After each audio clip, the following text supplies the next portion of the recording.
जय हिंद।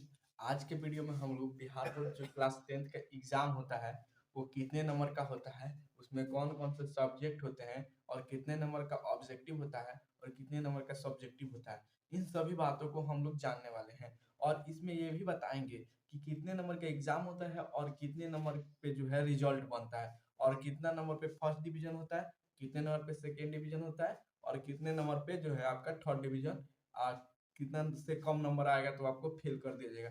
इन सभी बातों को हम लोग जानेंगे। तो चलिए ज्यादा देर नहीं करते हुए स्टार्ट करते हैं आज का वीडियो। सबसे पहले तो यहाँ पे हम लोग ये जान लेते हैं कि इसमें क्या कौन कौन से विषय पढ़ने होते हैं। तो विषय में देखें तो हम हिंदी पढ़ना होता है, हमें इंग्लिश पढ़ना होता है, संस्कृत पढ़ना होता है, विज्ञान पढ़ना होता है, सामाजिक विज्ञान पढ़ना होता है और गणित भी पढ़ना होता है। तो ये हमको 6 विषय जो है क्लास 10th में हमको पढ़ने होते हैं। अब इसमें बात कर लेते हैं कि सामाजिक विज्ञान के अंतर्गत कौन कौन से विषय आते हैं।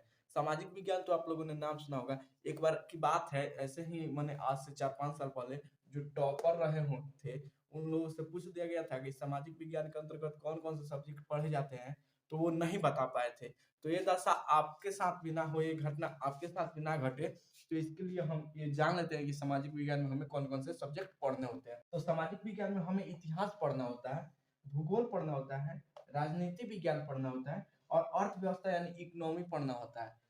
ठीक है, तो इतने सारे सब्जेक्ट के बारे में तो अब हम जान गए। अब जानते हैं कि कौन सा सब्जेक्ट है वो कितने नंबर का होता है। तो देखिए, हिंदी जो होता है आपका वो 100 नंबर का होता है, उसमें कोई प्रैक्टिकल नहीं है। पूरा एग्जाम जो होता है आपका वो 100 नंबर का होता है। अंग्रेजी भी 100 नंबर का होता है। ठीक है, संस्कृत भी 100 नंबर का होता है।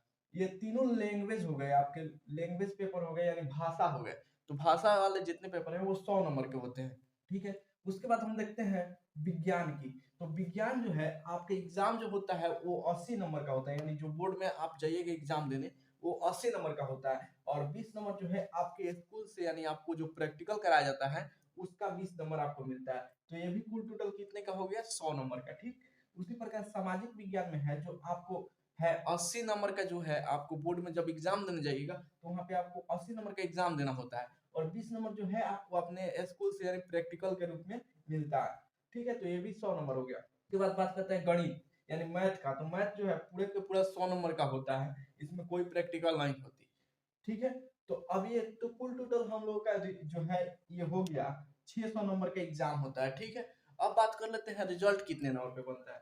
तो रिजल्ट जो है आपको 500 पे बनता है, यानी 500। ये जो इंग्लिश का नंबर है ये केवल पासिंग मार्क्स है जी, केवल इसमें पास करना है, यानी 30 नंबर ला लीजिएगा पास हो जाइएगा। ठीक है, तो इंग्लिश में केवल आपको 30 नंबर लाना है। लेकिन एक बात हम बता दें, हमारे बिहार में जो है सबसे बड़ी कमजोरी है, चाहे कोई भी कोचिंग में हम लोग जाते हैं चाहे कहीं भी जाते हैं, तो ये देखते हैं कि इंग्लिश को उतना महत्व नहीं दिया जाता है, क्योंकि बोर्ड के मार्क्स में इसको नहीं जोड़ा जाता है। और जब आगे जाइएगा, जैसे आपको एयरफोर्स का तैयारी करना है, नेवी का तैयारी करना है, तो उसमें अनिवार्य है कि इंग्लिश जो है आपको 47% से ज्यादा होना चाहिए। ठीक है, फॉर्म ही आप नहीं भर पाएंगे एयरफोर्स के लिए, नेवी के लिए या मर्चेंट नेवी के लिए जब एडमिशन कराना चाहिएगा तो उसमें 47% से अब आपको इंग्लिश मांगता है, जो कि जो मैक्सिमम बच्चे हैं हमारे बिहार के उनका नहीं पूछ पाता है इंग्लिश में। तो थोड़ा सा इंग्लिश का पे भी आप लोग अगर एयरफोर्स नेवी या जो है आपको मर्चेंट नेवी जो डिफेंस लाइन में जाना है तो इंग्लिश पे थोड़ा सा आप लोग कमांड रखिएगा तो आगे चल के फायदा होगा। नहीं तो ये तो पासिंग मार्क्स है, ये पास कर जाइएगा, अच्छे नंबर से पास कर जाइएगा। जब अगर आपका एयरफोर्स नेवी में जाने का सपना होगा तो उस समय आपको बहुत तकलीफ होगा जब फॉर्म भरने का समय आएगा और आपके इंग्लिश में मार्क्स कम रहेंगे। ठीक है, तो ये तो हो गए हम लोग के सब्जेक्ट के बाद। और जो रिजल्ट हम लोग का है 500 पे बनता है। और 500 पे जब रिजल्ट बनता है तो इसमें देख लेते हैं कि फर्स्ट डिवीजन, सेकेंड डिवीजन और थर्ड डिवीजन। तो देखिए, फर्स्ट डिवीजन जो है आपको 60% चाहिए। ठीक है, सेकेंड डिवीजन जो है आपका वो 45% पे है। ठीक है, और थर्ड डिवीजन जो है आपका 30% मार्क्स तक आता है। तो आप थर्ड डिवीजन देखिए, यानी इससे ऊपर आना चाहिए, 60% से ऊपर। 60% या 61%, 62%, 60.5% भी आता है आपका, 60.5% भी आता है तो भी आप फर्स्ट डिवीजन में रहेंगे। ठीक है, 60 नंबर भी आता है तो भी 60%, नंबर की बात नहीं कर रहे हैं, यानी परसेंटेज की बात कर रहे हैं।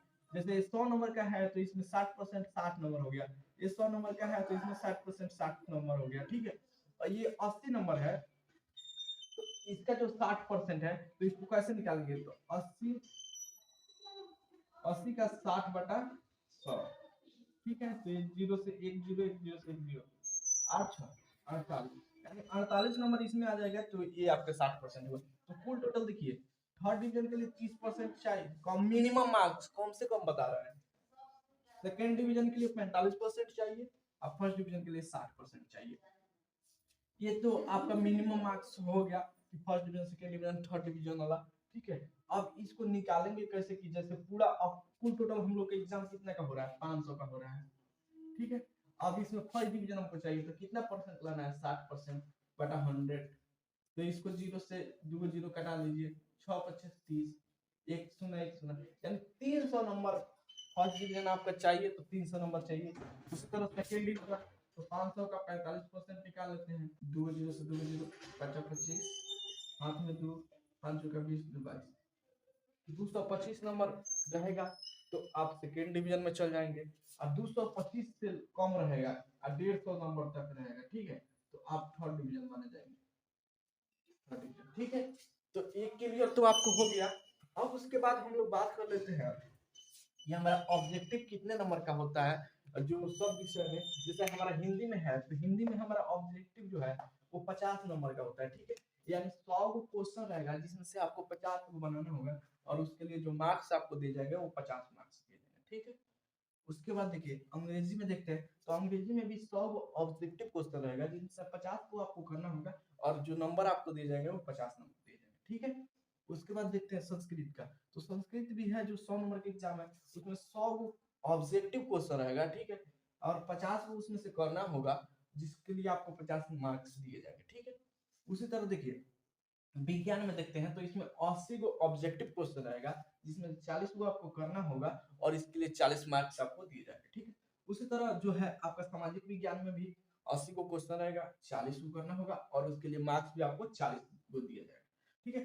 और उसी तरह हम देख लेते हैं मैथ में, तो मैथ में जो है 100 को क्वेश्चन रहेगा जिसमें 50 को करना होगा और नंबर भी 50 नंबर आपको दिया जाएगा, ठीक है। तो ये देखिए कुल टोटल देखा जाए तो जितना हमको ऑब्जेक्टिव मिल रहा है वो उसका आधा ही करना है। जैसे 100 को मिल रहा है तो 50 को ही करना है। हमारे पास विकल्प बहुत ज्यादा रहता है, ठीक है।